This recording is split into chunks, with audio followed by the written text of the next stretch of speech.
빌립보서 2장 5절로 11절 말씀입니다. 빌립보서 2장 5절로 11절 말씀 다 찾으셨으면 우리 일어나셔서 말씀 받겠습니다. 우리 합독하겠습니다. 시작. 너희 안에 이 마음을 품으라. 곧 그리스도 예수의 마음이니 그는 근본 하나님의 본체시나 하나님과 동등됨을 취할 것으로 여기지 아니하시고 오히려 자기를 비워 종의 형체를 가지사 사람들과 같이 되셨고 사람의 모양으로 나타나사 자기를 낮추시고 죽기까지 복종하셨으니 곧 십자가에 죽으심이라. 이러므로 하나님이 그를 지극히 높여 모든 이름 위에 뛰어난 이름을 주사 하늘에 있는 자들과 땅에 있는 자들과 땅 아래에 있는 자들로 모든 무릎을 예수의 이름에 꿇게 하시고 모든 입으로 예수 그리스도를 주라 시인하여 하나님 아버지께 영광을 돌리게 하셨느니라. 아멘. 할렐루야.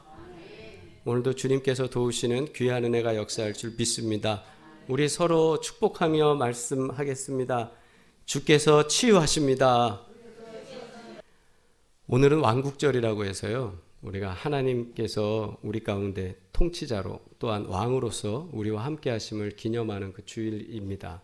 그리고 이제 다음 주부터는 우리가 강림절을 준비하면서 예수 그리스도의 오심을 준비하는 시즌이 되었습니다. 아까 우리 찬양 고백한 것처럼 천국 가는 그날까지 꼭 믿음으로만 승리하시기를 주의 이름으로 축원합니다. 아멘. 아멘. 네. 오늘 말씀 받습니다. 빌립보서 2장 5절로 11절 오늘의 말씀은 십자가에서 죽으시기까지 우리를 위해서 내어주신 예수 그리스도의 그 겸손과 헌신, 그 사랑이 있습니다. 그리고 오늘 주님을 향한 우리의 헌신은 어떤 것인지, 교회를 향한 우리의 열심은 어떤 것인지를 우리가 한번 살펴보고 우리가 어디까지 우리 삶을 드릴 수 있을까? 우리가 어디까지 우리의 삶을 드릴 수 있을까? 한번 생각하면서 결단하는 시간 되기를 주의 이름으로 축원합니다. 할렐루야. 아멘. 주님께서 도우실 줄 믿습니다. 먼저 우리가 5절 말씀 한번 읽겠습니다. 시작. 너희 안에 이 마음을 품으라. 곧 그리스도 예수의 마음이니. 아멘. 너희 안에 이 마음을 품으라는 거예요. 이 마음을 품는데 이 마음이 어떤 거냐면 그리스도 예수의 마음인 거예요. 그러면 어떤 겁니까? 반대로 얘기하면 너희 안에 무슨 마음을 품으라고요? 예수의 마음을 품으라는 거예요. 예수의 마음. 그러면 그 예수의 마음이 뭐냐? 그 예수의 마음이 뭐예요? 그 예수의 마음을 오늘 6절부터 8절까지 여기 성경에 기록되어 있는 겁니다. 자, 그러면 이제 예수의 마음을 한번 찾아보겠습니다. 읽습니다. 시작. 그는 근본 하나님의 본체시나 하나님과 동등됨을 취할 것으로 여기지 아니하시고 오히려 자기를 비워 종의 형체를 가지사 사람들과 되셨고 사람의 모양으로 나타나사 자기를 낮추시고 죽기까지 복종하셨으니 곧 십자가에 죽으심이라. 아멘. 할렐루야. 여기 말씀 보시면 예수의 마음을 받으라고 그랬어요. 예수의 마음을 품으라. 근데 그 예수의 마음이 뭐냐? 그는 근본 하나님과 하나님의 본체란, 하나님과 본체인데 하나님과 동등됨으로 있지 아니하시고 자기를 낮춰서 우리 가운데 오셨다는 거예요. 그리고 우리 가운데 오셨는데 어떻게 하셨다고요? 죽기까지 복종하셨다는 거예요. 그러면서 우리에게 십자가로 말미암아 우리에게 구원을 주셨다. 그런데 여기 말씀 가운데 보면 하나님의 본체라는 말씀이 나오고 그 다음에 종의 형체라는 말이 나오고 8절에 보면 사람의 모양이라는 말이 나와요. 이게 다 이제 그 우리의 형체, 본체 이거에 대해서 이야기를 하는데 본체는 뭐냐 했더니 바로 이런 거예요.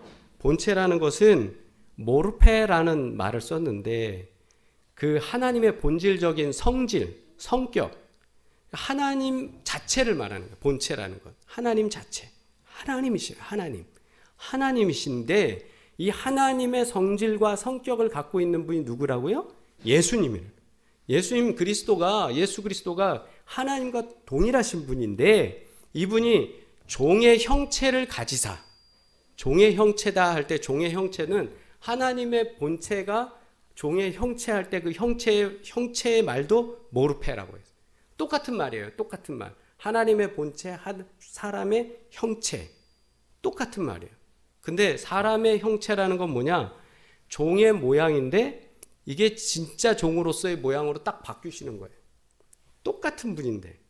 그러면서 8절에 사람의 모양으로, 여기서 이제 다른 말을 쓰는데 스케마라고 했거든요. 이 스케마라는 원형이 스케마인데 이 스케마라는 게 무슨 뜻이냐면 인간과 전혀 다름없이 진짜 똑같은 인간. 그러니까 인간 그 자체.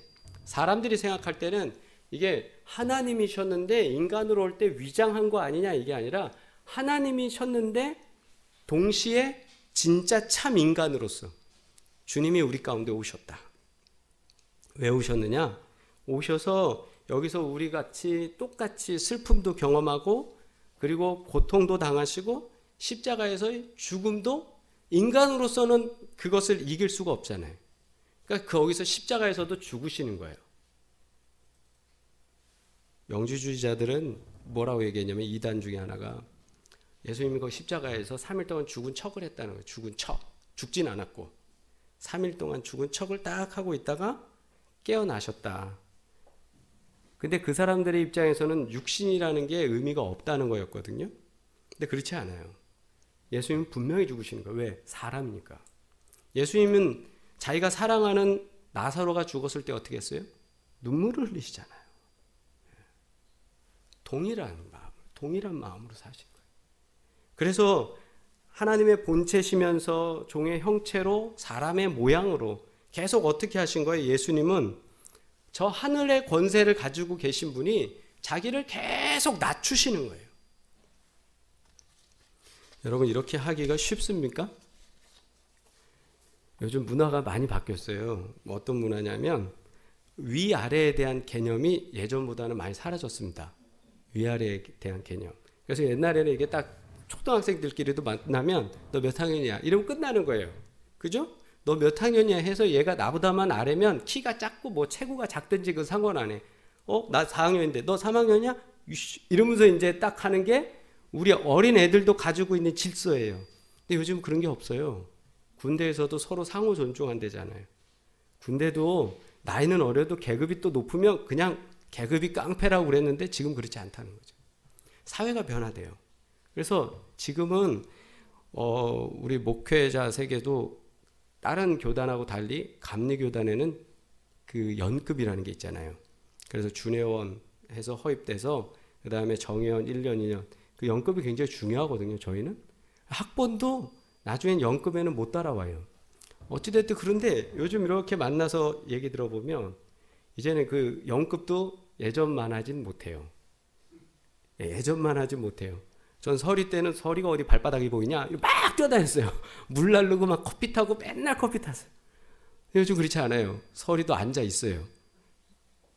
문화가 바뀌면 문화 그게 좋다 뭐 나쁘다 이렇게 아니라 문화가 바뀌었는데 그럼에도 불구하고요 높은 고위직에 있는 사람이 자기가 좀 섬겨보겠다고 그 어디 가서 이렇게 직급 낮은 사람들하고 같이 앉아서 이렇게 일하고 그러면 처음에는 기분이 좋을 수 있는데 하다 보면 약간 기분이 상할 때 있어요. 이게 동등됨으로 되면 예수님께서는 하나님과 동등됨에 있는 자리예요. 그런데 거기서 사람의 자리로 내려오셨다는 거예요. 이게 얼마나 많은 걸 낮췄냐 이걸 생각해 보셔야 돼요. 어마어마한 걸 포기하는 거예요. 만약에 제가 김지용이지만 제가 성씨가 바뀌어서 이지용이어갖고 제가 삼성을 제가 받았는데 그걸 다 포기하고 제가 여기 와서 목회한다 치면 저 어마어마한 걸 포기한 거잖아요. 그래요 안 그래요? 예. 예를 들자면 그런 거죠. 그러니까 주님이 창조주 아버지 하나님의 모든 걸 가지고 있는 분인데 그 모든 걸 포기한다는 거예요. 왜? 십자가에 달려 죽기 위해서. 이분은 십자가를 향해서 달려오신 거예요. 무조건. 다른 거 안 본 거예요. 내가 저 십자가에 달려 죽어야 저 인생들을 살리니까. 그래서 이것을 빌립보서 2장 5절로 11절을 우리가 보통 얘기할 때 그리스도의 겸손, 그리스도의 겸비하심이라고 얘기하는 거예요. 그래서 그렇게 내려오신 거예요. 그런데 사람은 내려오면 지잖아요. 여러분 어때요? 우리가 직급이 낮아지고 계급이 떨어지고 퇴직하고 은퇴하면 참 사람 초라해진다고 많은 말을 해요. 어떤 직분을 가지고서 이제 사람을 좀 이렇게 또 치리하고 하다가 그 직분이 딱 임기가 끝나서 평범하게 오면 처음에 잘 이렇게 감당을 못 하시더라고. 제 주변에 감리사들 지내신 분들도 그렇고 감독님 하셨던 분도 그래요. 그 자리에 뭐 2년 동안 이렇게 하시다가 내려오면 어느 날부터 좀 섭섭해. 근데 더 섭섭한 건 은퇴하신 다음이더라고요. 막 전화 안 온다고 어떤 분이 막 연락을 하시는 거예요. 그래서 아우 죄송합니다. 찾는 사람이 없어지니까 그건 어쩔 수가 없는 것 같아요. 세월이라는 거, 그 다음에 자리라는 거가 떨어지고. 그런데 그렇게 되면 사람의 관계는 그 시간이 지나고 그 임기가 끝나면 모두에게 잊혀지기도 하고 없어지고 낮아지면 사람들이 무시하기도 해요. 그게 사람의 관계잖아요. 근데 하나님께서는 이 낮아진 예수님에 대해서 어떻게 하셨냐면 9절로 11절을 보시면 이러므로 하나님이 그를 지극히 높여라는 거예요. 우리 생각에는 하나님의 그 자리에서 뚝 떨어지면 아우 이거 별거 아니라고 그냥 무시할 것 같은데 하나님은 그때 높이시는 거예요. 모든 이름 위에 뛰어난 이름을 주사 하늘에 있는 자들과 땅에 있는 자들과 땅 아래에 있는 자들로, 자 하늘에 있는 자들, 공중에 있는 천군 천사와 그 모든 존재들과 땅 위에 있는 성도들과 그리고 땅 아래에 저 연옥과 지옥에 있는 그 모든 존재들에 이르기까지 모두 어디에? 예수의 이름에 어떻게 한다고요? 꿇게 하시고라는 거예요. 아멘. 오히려 하나님은 그렇게 높이셔서 그렇게 하시는데 어떻게 하냐? 11절 모든 입으로 예수 그리스도를 주라. 큐리오스, 주님이십니다. 당신만이 우리의 통치자이시고 당신만이 우리의 왕이십니다. 고백하게 하는 거예요. 그래서 하나님 아버지께 영광을 돌리게 하셨느니라. 아멘. 사람들 생각엔 낮아지면 끝이야. 딱 계급장 떨어지면 끝이야. 우린 이러는데 오히려 겸손하게 십자가를 향해서 내려오신 주님을 하나님은 오히려 더 높이시다. 이 말씀 속에서 우리는 이거를 볼 수 있어요. 예수님은 내려가시는 거예요. 왜 내려가시냐? 자기가 십자가에 달려 죽으시려고 계속 오시거든요. 그리고 하나님은 그런 예수님을 자꾸 올리셔요. 이게 우리 주님께서 우리에게 보여주시는 구원의 능력이에요. 그런데 여기에 놀라운 비밀이 있어요. 그리스도의 마음은 그럼 무엇이냐? 다시 한번 질문합니다. 그리스도의 마음이 뭡니까? 그리스도의 마음을 품으라고 그러는데 그리스도의 마음이 뭡니까? 그리스도의 마음은 죽으려고 오시는 마음이에요. 그래서 8절 말씀 다시 한번 읽습니다. 시작. 사람의 모양으로 나타나사 자기를 낮추시고 죽기까지 복종하셨으니 곧 십자가에 죽으심이라. 이 핵심이에요. 그리스도의 마음이 뭐냐? 죽기까지라는 거예요. 죽기까지. 우리가 부모도 해줄 수 없는 게 이거잖아요. 내가 죽고 내 자식을 살 수 있다? 그건 못하잖아요. 우리 사랑의 한계는 여기까지예요. 솔직히요. 제가 우리 아이들이 아프다고 해서 걔네들을 어떻게 살 수 있는 건 나한테는 없어요. 내 생명을 줄 수도 없고. 근데 주님은, 예수님은 우리 때문에 우리의 모양으로 와서, 모양이라는 거, 그 모양으로 왔기 때문에 고통을 다 당하시고 살이 찢기시고 피 흘리시고 쓰러지시고 연약해지면서까지 마지막에는 목이 말라서 내가 목마르다 하시며 우리들에게 마지막 생명을 주시는데 어떻게 주셨어요?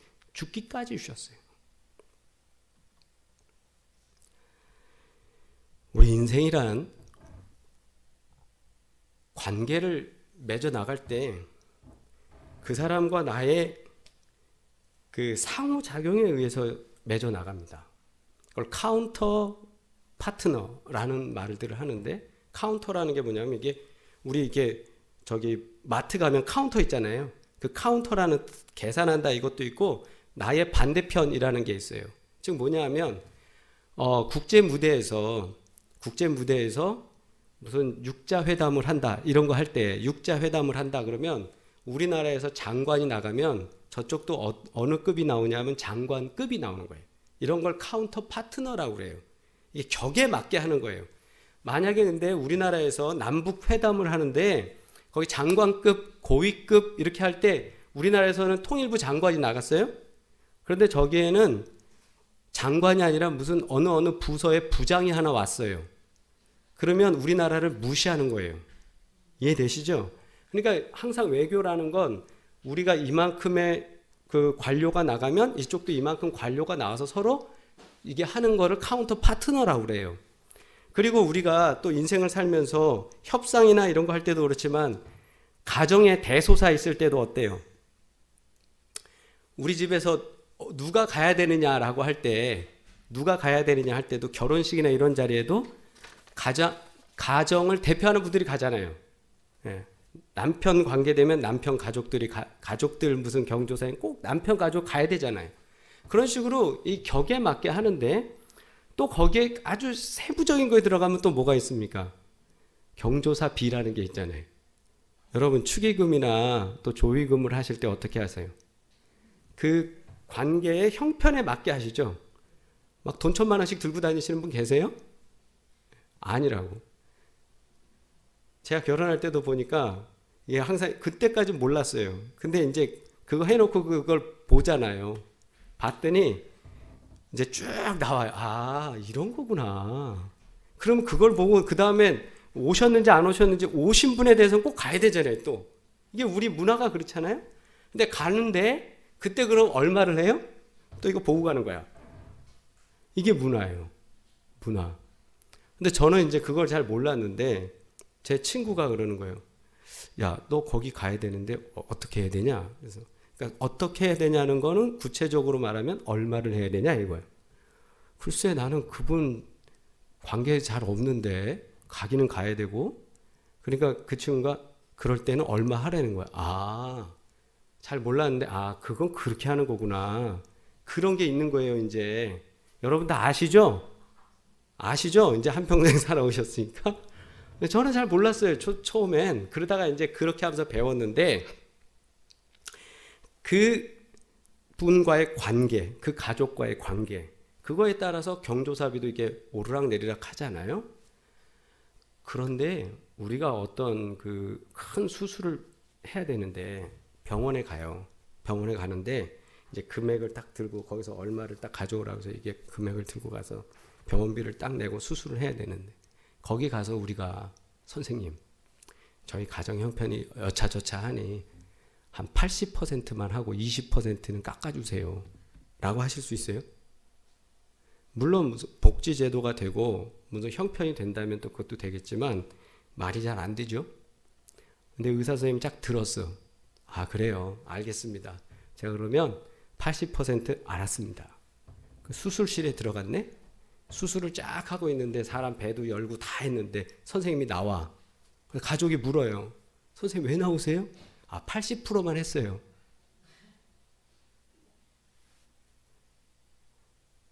말이 됩니까? 물론 의사도 나쁜 놈이지만 그걸 가지고 딜하는 사람도 어떻게 보면 물론 형편 이해되죠. 네, 갑자기 그렇게 되면. 그러나 이 예화는 제가 잠깐 꿈꾸면서 생각난 거예요. 설교를 준비하다가 깜빡했는데 예화가 생각이 났어요. 우리 삶에 있어서 그렇게 안 한단 말이에요. 근데 우리가요, 관계에 있어서도 사람들과의 관계에 있어서도 내가 저 사람과 좋은 관계를 맺으려면 축의금도 많이 들고 가고 모두 이렇게 하잖아요. 선물도 보내고. 그런데 참 우리가 하나님과의 관계에서 우리가 어떠냐. 좀 먼저 갔네요. 주님은 우리를 죽기까지 복종해 주셨고 죽음을 통해서 우리를 살려주셨는데 하나님과의 관계에서는 우리가 어떠냐 하면 우리가 예수의 마음을 품으라 그러고 거기에 죽기까지 복종했다 분명히 말씀해 주셨음에도 불구하고 우리는 주님 앞에서 한계를 져요. 한계. 어떤 한계입니까? 거기까지라는 거예요. 거기까지. 제가 알던 한 집사님 계세요. 근데 제가 이제 부목사로 섬길 때 만났던 집사님인데 참 열심히 했어요.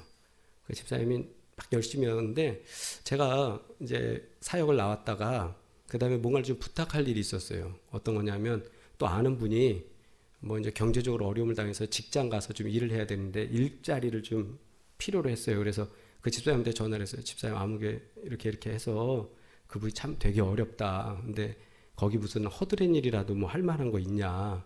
있으면 좀 한번 취업 좀 했으면 좋겠는데 이래서 했더니 목사님 창고 일을 보는 게 있는데 그거 괜찮을까요? 이래서 그 괜찮다고 그렇게 해서 이게 연결을 해서 했어요. 그래놓고 이제 목사님 한번 뵙자고 그래갖고 만났는데 하는 말이 뭐냐면 목사님 제가 한 해 동안 이런 일이 있었습니다. 제가 그 봉급이 좀 오르고 이렇게 하면서 그 11조를 더 많이 드려야 됐는데 11조를 자기가 1년 동안은 옛날 금액으로 그냥 했다는 거예요. 옛날. 그리고 하나님도 아시겠지 하고 애들도 좀 키우고 애도 하나 더 낳고 막 하다 보니까 그가 좀 여의치 않았대요. 그래갖고는 한 1년을 그렇게 딱 했는데 1년에 마무리가 될 때쯤에 갑자기 일이 하나 탁 터졌는데 그 자기가 그 11조 안 한 것만큼의 금액이 거기에 그냥 다 들어갔다는 거예요. 그리고 조금 더 들어갔대요. 근데 그래 놓고는 자기가 그때 깨달았다는 거예요. 하나님 어떻게 이렇게 세밀하시냐. 목사님 저 그때 깜짝 놀랐어요. 그리고 그 다음부터는 제대로 하고 있습니다. 그래서 잘했다고. 그 간증을 통해서 제가 더 도전받았어요. 그래. 우리는 헌금 생활에 있어서 등한시는 안 해요. 우리 열심히 하시는 거 알아요. 여러분을 질타하고는 그런 것도 아니에요. 그런데 이 헌금을 떠나서 우리의 믿음 생활이 항상 어떤 일들이 있느냐 하면 거기까지라는 걸 우리가 자꾸 내가 그 한계를 정해요. 저기 11조뿐만 아니에요.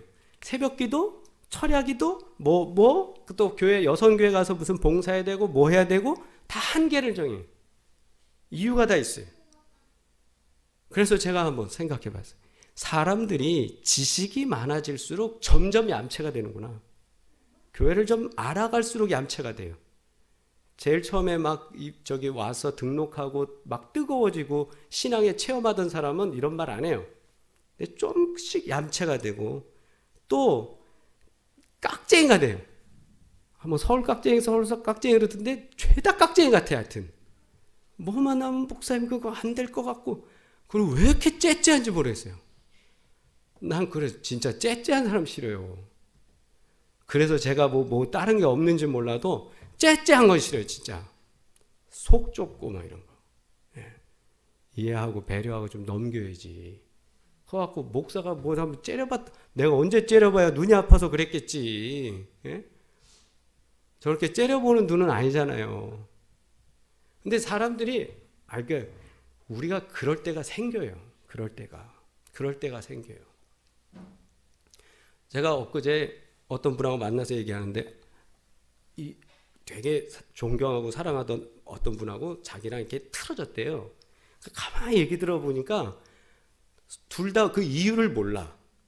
근데 틀어는 졌어. 결과적으로. 봤더니 만나서 물어보질 않은 거예요. 서로. 너 그때 왜 그랬니? 라는 걸. 우리가 그래요. 사람이. 우리 친구들과의 관계 좀 소원해지는 사람들 보세요. 안 물어보고 그냥 우리가 째째하게 헤어진 게 더 많아요. 헤어진 게. 담대하시길 주의 이름으로 축원합니다. 성경 말씀하셨어요. 요한복음에 예수님 말씀하시기를 이것을 너희에게 이르는 것은 너희로 내 안에서 평안을 누리게 하려 함이라. 세상에서 너희가 환난을 당하나 너희가 좀 어려움 당하지만 담대하라. 내가 세상을 이겼노라. 아멘. 아멘. 좀 째째하지 말고 얌체짓도 하지 말고 깍쟁이 되지도 말고 딱 거기까지가 아니라 죽기까지라는 거예요.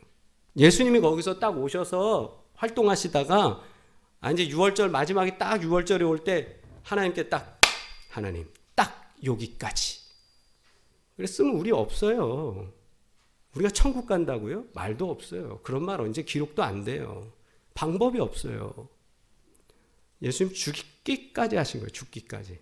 믿어지십니까? 죽기까지 하신 거예요. 그래서 예수님 죽기까지 하시면 어떻게 하신 거예요? 이 딱거기를 넘어서는 거예요. 그 고난 속에서 기도하시는 게 그거 아니에요. 아버지의 뜻이라면. 아버지의 뜻이라면 가야지. 예? 아버지의 뜻이라면 가야 되는 거 아니에요? 우리가 잘 알듯이 저 사진에 보이는 것처럼 인생의 철길이 저렇게 딱 저거를 그 막다른 골목이라고 그러잖아요. 막다른 길 이렇게 할 때 영어로 표현이 dead라는 표현이에요. dead end. 예. 죽음의 끝이라는 표현을 쓰는데 여하튼 우리는 보통 저런 걸 만나면 어떻게 해요? 이렇게 표현하죠. 아, 여기까지가 끝인가 보다. 내 한계는 여기. 나는 여기까지만 헌신하면 되지 않겠나. 이런 생각을 하는데 여러분 잘 보세요. 저 선로 변환기라는 게 있어요. 선로 변환기. 저거 아시죠? 저 선로 변환기라는 거를 이제 착 옮기면 어떻게 돼요? 길이 다시 열려. 옆에 선이 있어요. 근데 왜 굳이 막힌 데를 가서 나는 여기까지라고 그러고서 난 기적도 일어나지 않고 믿음도 뭐 더 성장하지 않고 뭐 이런 말 하냐고요. 죽기까지 해보세요. 죽기까지. 예수님이 그렇게 하신 것처럼 끝없이 가는 저 길 따라 계속 갈 수 있는 거예요. 아멘? 헌신의 한계를 두지 마시길 바랍니다. 사랑의 한계를 두지 마세요. 사랑을 못하는 사람들의 특징, 공통점이 뭐냐? 딱 거기까지만 사랑해. 예, 거기까지만. 헌신 못하는 사람의 특징이 뭐예요? 딱 거기까지만 해요. 목사들 5이 모여갖고 얘기를 했어요. 올해 어떠니? 뭐 교회는 어떠니? 이런저런 얘기하는 참 기가 막히대요. 뭐예요? 이랬더니 똑같대요. 변함이 없대요. 왜? 올해 코로나 때문에 어려운 교회를 좀 돕자고 뭐 이렇게 해서 이제 헌금을 특별히 했는데 이 A라는 사람이 예를 들자면 총액이 불변의 법칙이라는 거예요. 한 해 동안 헌금하는 양 똑같고 교회 출석하는 횟수 똑같더라는 거예요. 그 한계는 넘어서야 되는 거예요. 아멘. 한계를 넘어서야 되는 거예요. 어떻게 하느냐? 죽기까지 해보는 거예요. 아멘. 죽기까지 하는 거예요. 죽기까지. 우리가 이 땅에서 뭘 더 많은 영광을 누릴 수 있겠습니까? 주님께 영광 돌리고 주님이 우리 가운데 이 마음을 품으라 했던 그 마음은 바로 예수의 마음이 죽기까지 헌신하는 거였어요. 이 마음에 함께 동참하시길 주의 이름으로 축원합니다. 그랬을 때 우리 안에 놀라운 길이 열릴 거예요. 많은 사람들은 담을 쳐요. 난 딱 거기까지만 하겠다. 새벽기도 딱 거기까지. 헌신 딱 거기까지. 봉사 딱 거기까지. 직분도 딱 거기까지만. 아, 장로 주시면 안 돼요. 저 절대 교회 안 다녀요. 안 줄 거야. 그런 거 아니잖아요. 그죠? 우리 한계를 두지 마세요. 주님이 내 인생의 선로 변환기를 딱딱 돌리시면 그대로 우리는 계속 앞으로 전진하는 거예요. 거기서 승리하시고 믿음을 통해서 하나님께 영광 돌리시길 주의 이름으로 축원합니다. 기도하겠습니다.